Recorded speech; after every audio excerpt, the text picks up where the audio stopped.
You ask Tiger to calculate. This deals with linear inequalities with one unknown. The final result is n greater than -17. Let's solve it step by step. Group all constants on the right side of the inequality. Add 4 to both sides.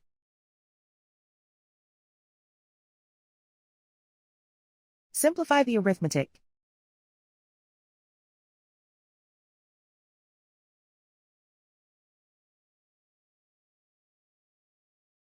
Isolate the n.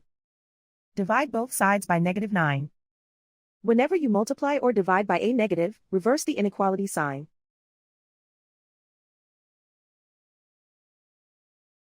Cancel out the negatives.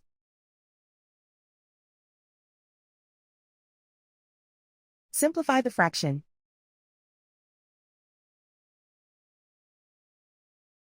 Move the negative sign from the denominator to the numerator.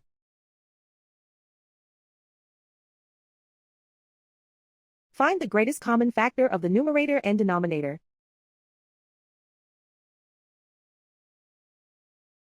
Factor out and cancel the greatest common factor.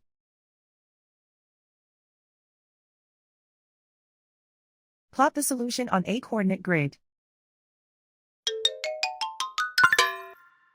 And so the final result is n greater than -17.